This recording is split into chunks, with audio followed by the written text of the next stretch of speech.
Hello, everyone, and welcome to Golden Nova's First Reacts, where I react first to all the things you want to see reacted to first, as long as I'm the first person you come to react to things first. We've got a few things to catch up on today. We have some new yummy cards to look at that just got spoiled, and I got a few other ones that I haven't taken a look at. There's the Rose cards, there was something from yesterday, and then there was also the true Draco stuff, or Draco Slayer stuff, I'm not exactly sure, but I saw the card art, and, well, I'm looking forward to seeing where it stacks up. Let's go ahead and get started with our appetizer for today.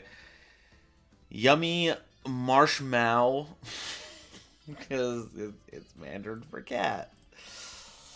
Cool. Fun stuff. Yummy Marshmallow, level 1 light beast, 800 attack, 600 defense. If you control no monsters or all monsters you control are light beasts, you can special summon this card from your hand. So that's kind of the standard effect. If this card is normal or special summoned, you can add a Yummy spell or trap card from your graveyard to your hand, or if it was special summoned by a Synchro Monsters effect, you can place a Yummy field spell or continuous spell or trap card from your deck or banishment face up on your field instead. Okay. If I remember correctly, the Yummy Continuous Trap card is the one that allows you to do creature swap at quick speed, and that's a continuous trap card. So if you banish it for that, you can get it back with this. Getting back from the grave is pretty good. Not being able to search it out of the deck is unfortunate, but recycling your cards is also a good mode to have. Especially because there's some really good ones, right? Like there's the multimodal one that like summons or quick sinks. So being able to get that is good, on top of the fact that they made Mimikyu into a Yummy monster, so how do you pass that up?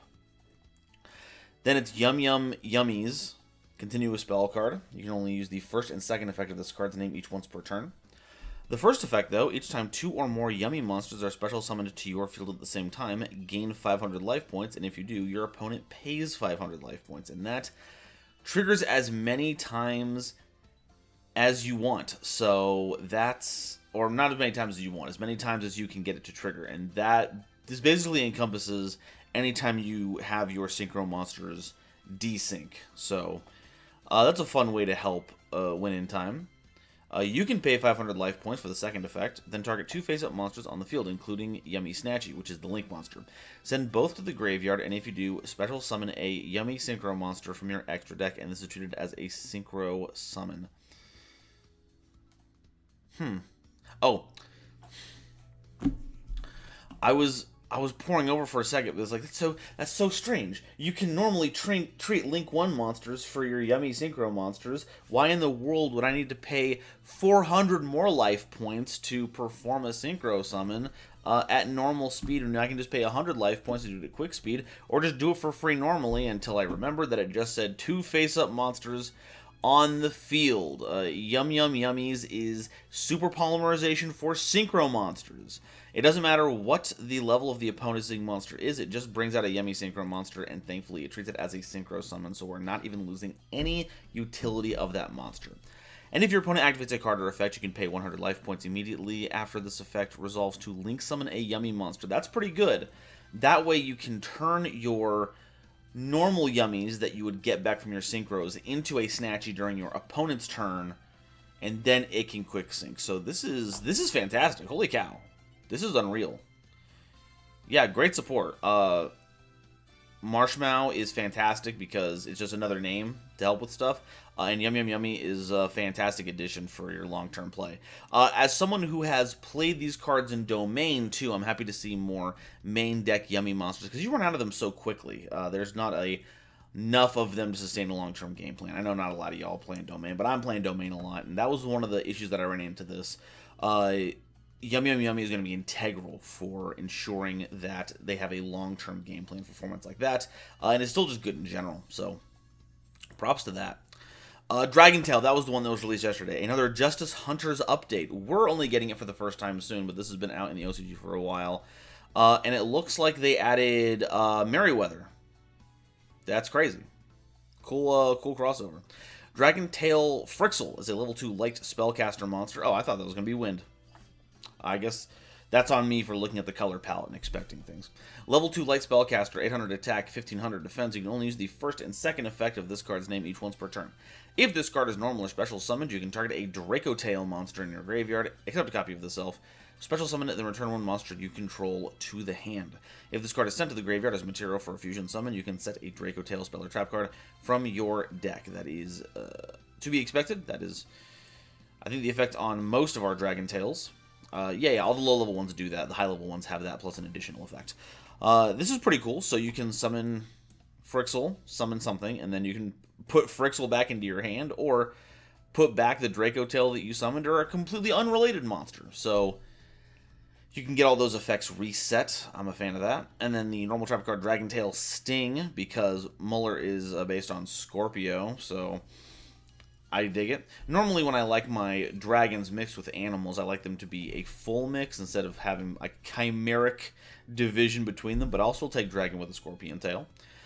Normal trap card, you can only activate a card with this card's name once per turn.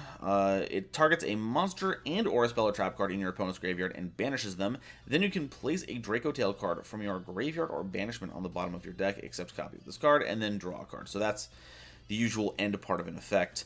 So this is just graveyard hate. Not terrible, especially because you can just treat this as a jar of greed that recycles you a card.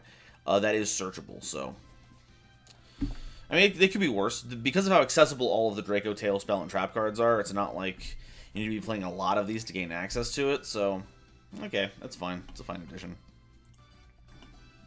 Okay.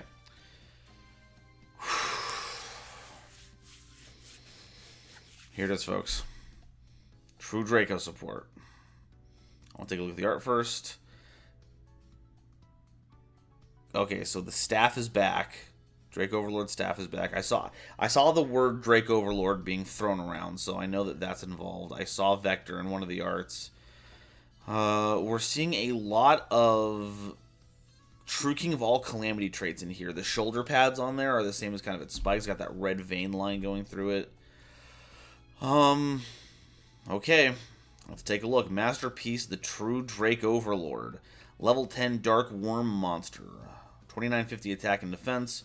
Requires 3 tributes to normal summon face up, but you can tribute continuous spell and trap cards you control as well as monsters. So the kind of True Draco effect line.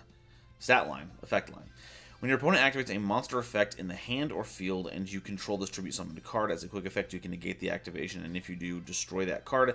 If this tribute summoned card is destroyed by battle or by an opponent's card effect while it is in its owner's control, you can skip your opponent's next main phase. That's rough. So the 3 tribute True Dracos are pretty powerful. Okay, I'm backing up for a bit. The 2 tribute one is the one that is the pseudo towers that everyone knows to fear. The 3 tribute ones are a little wonky because they don't necessarily provide, or I forget how Drake Combatant works. Drake Combatant might have protection on those. But thinking about it from just this card's perspective, if you can get this onto the field, it's a monster negate that just works from anywhere. There's no restriction on this. Hand or field. So it doesn't stop graveyard effects. But it's still a pretty wide range of monster effects that you just get to stop. And then if your opponent, yeah, it has to be destroyed. So non-destruction removal gets around this. Skip your opponent's next main phase if it happens. That's, I don't know. I don't know if this is actually really good. I mean, this effect isn't so good. It's just like a little icing on the cake. A free monster negate is hard to pass up. So I think that's fine. I think this is a fine card. It's certainly no true Draco Slaying King, that's for sure. Okay, Mariamne Paradox, the True Draco Phoenix Knight. Mariamne, what happened? What happened? No! No, is she evil now? And their stat line's completely different. Level, what? Huh? Okay. Level 6 Windworm Monster, 1800 attack, 1400 defense. To tribute some of this face-up card, you can tribute a continuous spell or trap card you control instead of a monster.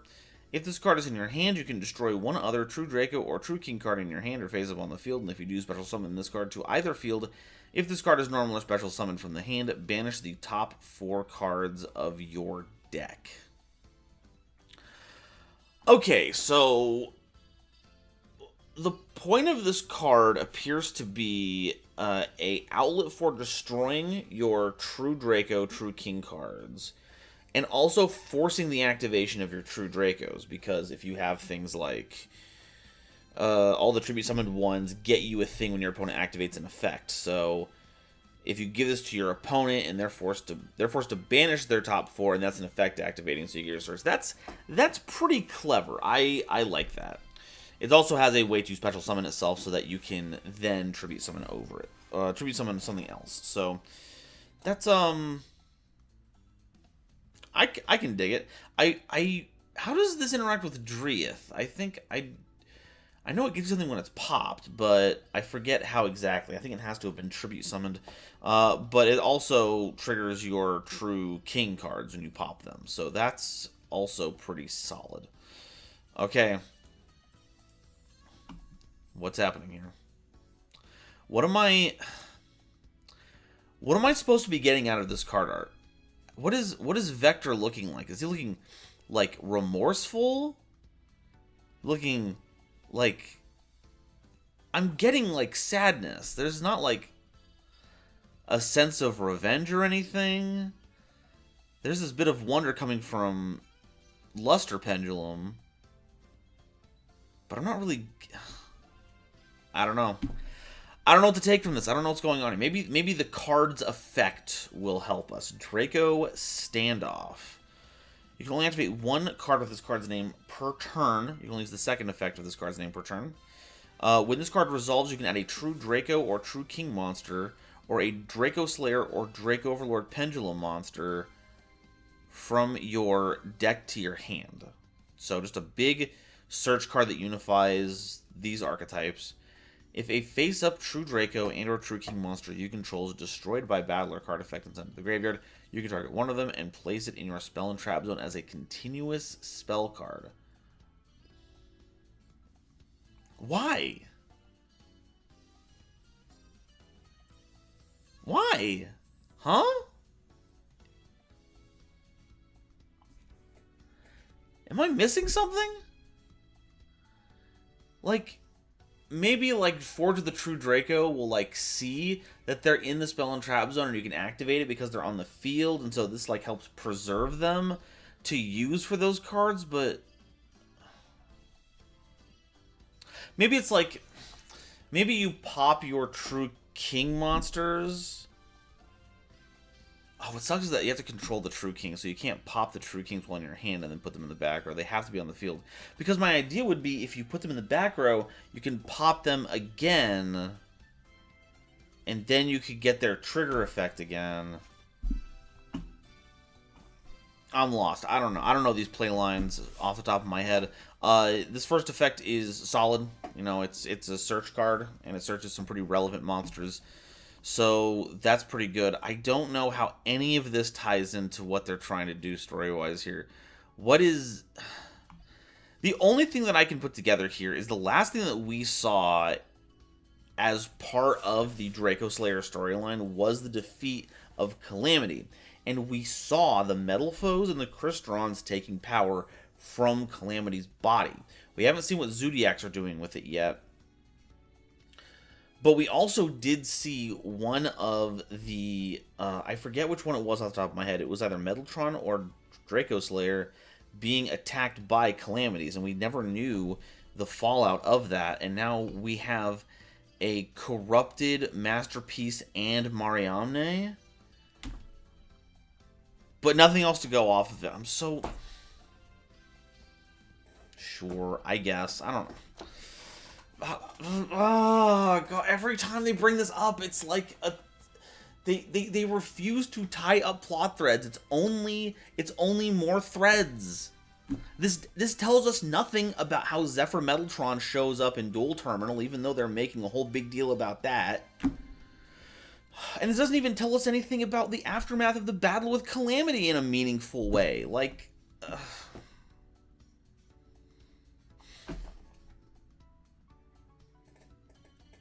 I don't know. I don't know. I don't know if I can spend more time on this. I'm lost. There's not really any hints here. Maybe you've picked up something that I haven't. Maybe I'm too tired to see it, but this just feels like another... We're just treading water in the story again just to make more cards for it. Which sucks. That is the nature of card games stories. As long as there is a market for it, they'll just keep rehashing and reopening the story over and over again, as long as it means exploring design space and selling packs, but still, it sucks to see.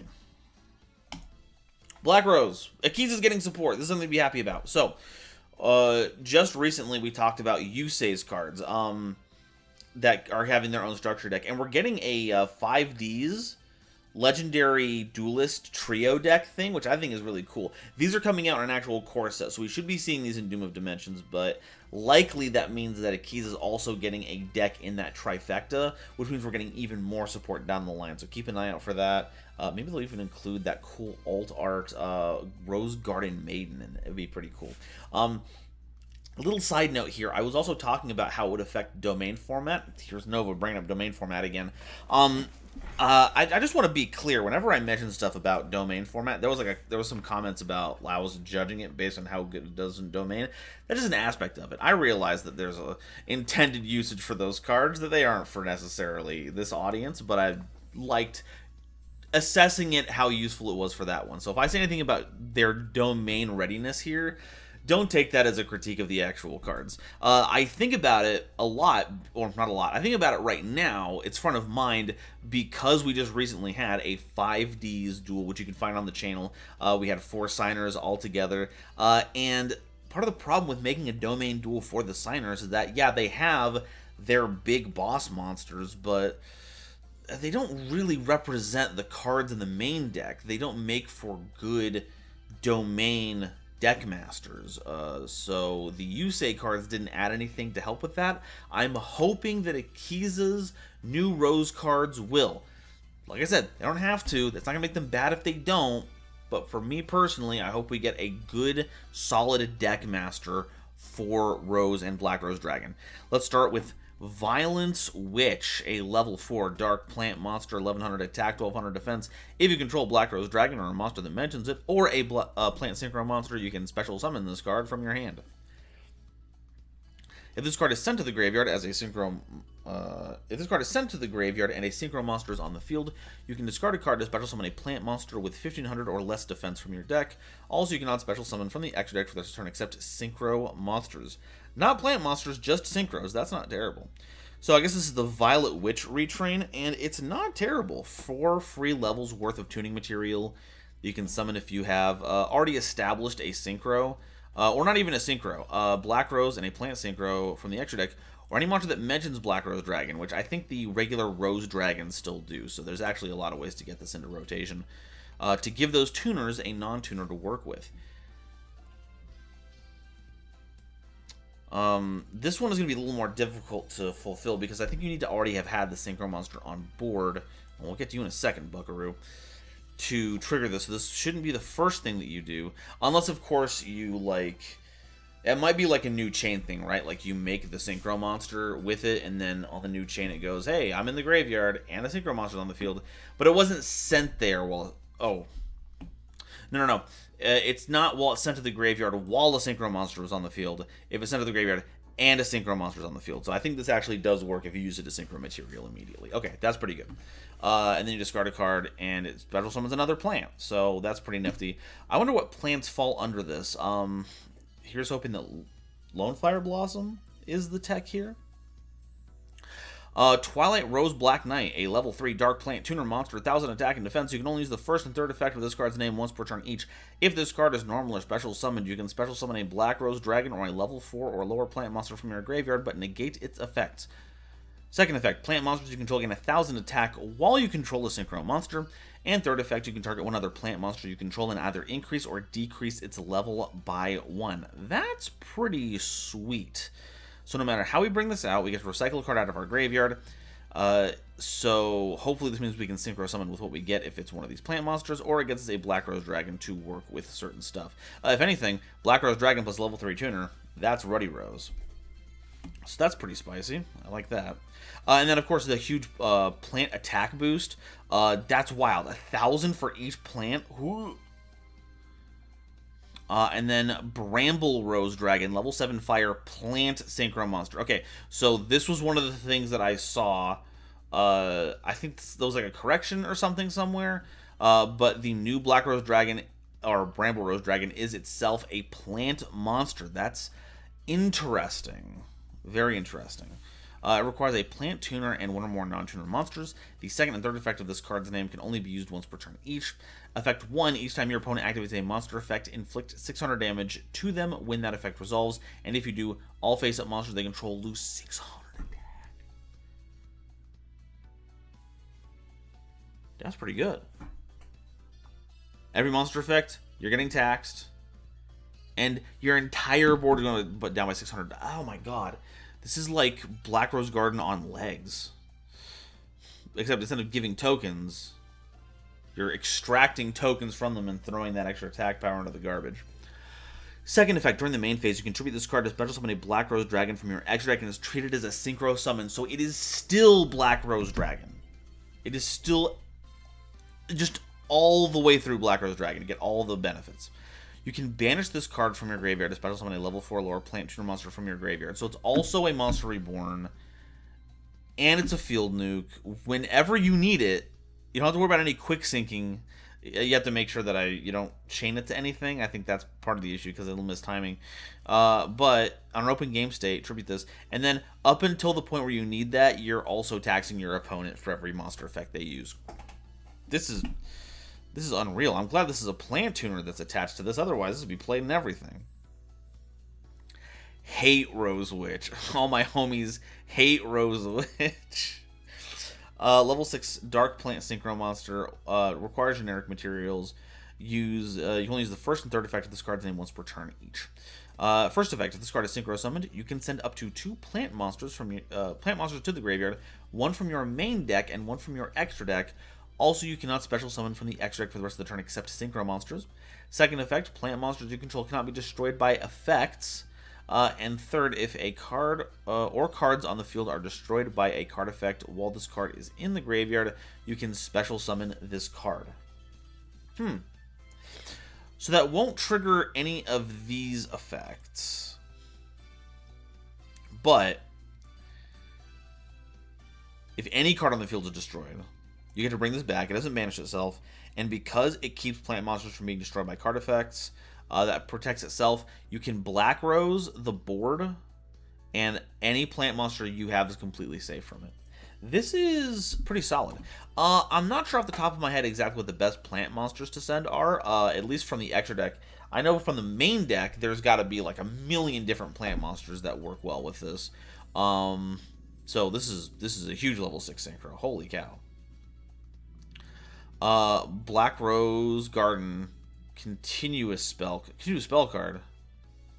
Wait, what? What's the? No, wait, hold on. Okay, now I have to go check something. Yu-Gi-Oh. Oh, it's just Black Garden is the original one. Okay, I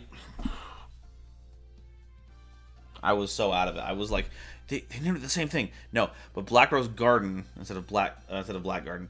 Continuous spell card. You can only activate one card with this card's name per turn. You can only use the third effect of this card's name once per turn.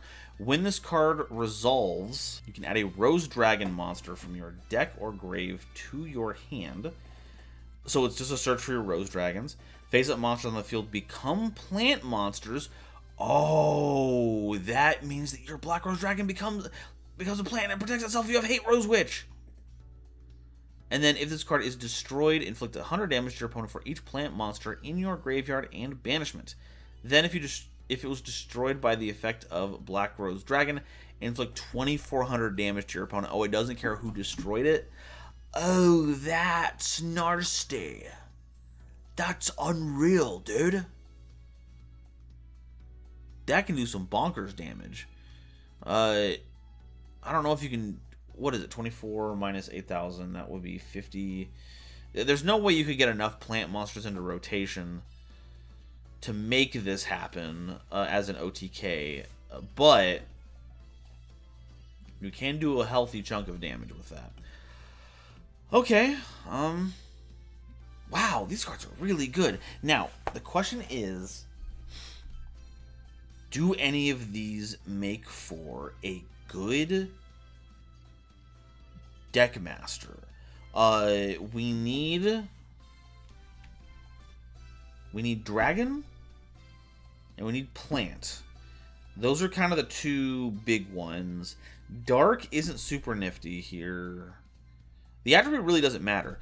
We also really like warrior too, so that we can play a bunch of like the rose cards that are stuck in that regard. Like regular Twilight Rose Knight is a warrior monster, so we wouldn't be able to play that if we didn't have warrior. Somebody's mentioned Black Rose Dragons. We don't have to worry about necessarily having dragon. We'd have to skip it on Moonlight Dragon, but... And I think also Ruddy Rose Dragon? That's not a plant, right? Yeah, it's a full-on dragon. Also, let's check Lone Fire Blossom really quickly. Can we summon that off of Violence Witch? But a better 1500 less defense. Lone Fire Blossom has 1400 defense. We can summon out Lone Fire Blossom and get Giga Plant and do all kinds of nasty stuff with that. Heck yeah.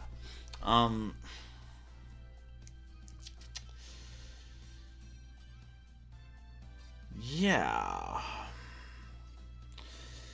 I think these could still make for good deck masters. Violence Switch is summoned from hand effect, unfortunately, is an activated effect, so we can't use that. We could normal summon out Twilight Rose Black Knight from the deck master zone and get the revival from grave. I'm not upset about that. And it does modulate our levels here, so we can make all kinds of stuff.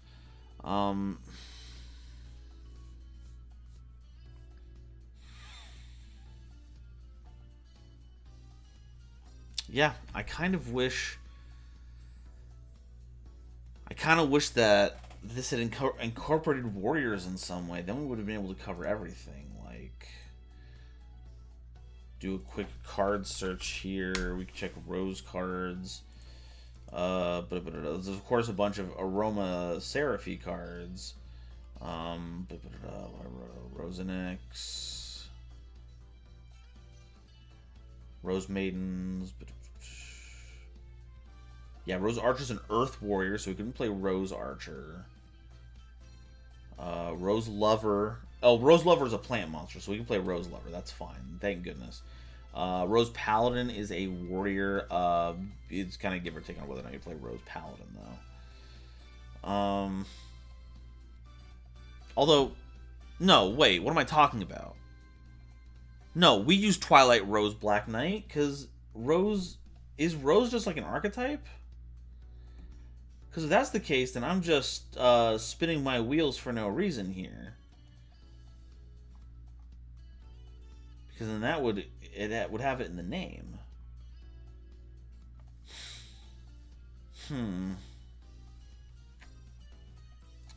I don't know. I don't think it is. Let me go ahead and go Yugipedia. Not Yugipedia. No, we need Yugipedia. Black Rose Dragon. Really quickly. Sorry for doing this off screen. There's a bunch of different. Yugipedia has a white balancing that would shear the minds of most mortals. So I want to shield all of you from that. Okay, toolbox. So the domain format website has a section that helps you check what your domains you have. No, Rose is an archetype. Okay, never mind. I'm losing my mind here. Yeah, we can use Twilight Rose Black Knight as our deck master. It gives us all of our Rose monsters. It gives us Plant, it gives us Dark, and it has Black Rose Dragon right in there. The only thing that it does, because it says Black Rose Dragon and not like actual dragon typing, I think this means that Moonlight Rose Dragon is off the table. And Ruddy Rose Dragon. No, they're Rose monsters. It's in the name. Black Rose Moonlight Dragon. I don't know what I'm talking about. Never mind. This is it. If you are playing an Akiza themed deck in domain format, Twilight Rose Black Knight is your new go-to monster. It's an engine card, it covers everything, it gives you some sweet effects. It doesn't pull things out of the deck for you, so it's not super consistent. It doesn't make a lot of super consistent plays, but it does help you recover your resources turn over turn. And I think that is also pretty nifty, especially in the singleton format. As far as non-domain stuff goes, these cards are pretty good. Violent Switch is free material that gets you a free plant monster. Twilight Rose Black Knight gets you material out of the graveyard and gives a stupendous attack boost that will cover all of your monsters while you have Black Rose Garden in play, because now they all become plant monsters. Hate Rose Witch helps you to maintain your board in the face of a board wipe from Black Rose Dragon. It even protects itself from it, if you can believe it. And Bramble Rose Dragon is unreasonably good. Taxing effect that is a board wipe on a stick when you need it, and it also turns into a monster reborn for your plant tuners. Huge win for Akiza on this one. Fantastic stuff. I'm so used to seeing these legacy support cards for older duelists function flavor over functionality in a way that hurts the functionality. Right now it feels like both of them have been entwined, and I am so down for it. I wish I could say the same for the True Draco stuff, but that's fine. We'll just live with it. For now, I want to hear what all of you have to say about it. Do you enjoy these new cards? Are any of them a hit or any of them a miss? Was there anything that I didn't catch on that you noticed? Let me know in the comments down below. I want to get all of your delicious information.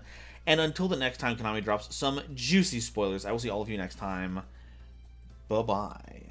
Today's episode is brought to you by Dragon Shield. Get the sleeves as strong as dragon scales and save 5% on your order by using the coupon code GoldenNova at checkout while helping out the channel. It was also brought to you by my lovely patrons, including this month's illustrious Quasar Commander, Upstairs Media, Nebula Navigators, 3rd Dynasty, 50 Gigabytes, Ada Basilisk, Adam Zajdel, Ancient Wizard, Andrew Newman, Battle Axe, Kane Senpai, Chibi Gohan, Christopher Fuss, Clockswork, Comrade Copperbottom, Eric, Frankie, Garland Chaos, Green Knight, Great Big Pillock, Groog, Hairbear, Harry the Ominous Benefactor, Iron Zero, Iskander 711, Carp, Marion James E. Picata, Meme King, Millennia Asta, Muse Clark, Neon Yaminair, Orozco 09096, Panther J, Pat Boos, Rebel King Lucifer, Red Eyes Jackalow, RJ the Jank Monarch, Sonic 21 Blast, the Critic of Innocence, Thievery Coast and the Wizard Moose, Cosmic Crusaders Ally Vatnia, Animasta, Anthrak, a Random Pup, Blitzwolf, Chaz Ghost, Christopher Fuss, again, Chris B, Cool Trainer Dark, Dr. Entity RIP, EB Channel, Eki Bullock, Eva Padilla, Herbal D, Inblink, Julian Marquez, Kale the Dragon, Lobomaru02, Manga Pages, Natiel Lee Alexander, Nitromo, Not Al Gore, Obsidian, Pombo, Rhyme Kairos, Shizuka Nijimura, Simic Toadstool, Sir Knight JCB, Sphilia, Stephen Huntsman, Stephen Williamson, The Legendary Raven, The Phantom Knights of Shitted Pants, The Queen of Time, The Gene, Tiger X2476, Tristan O'Meara and Zaldrucka, as well as all the lovely Starlight Explorers you see on screen now. If you'd like to help me in my journey to cover all of Yu-Gi-Oh's archetypes, get my videos early, be a part of these credits and other awesome perks, it would mean the world to me if you would check out the link to my Patreon in the description or consider joining as a YouTube member.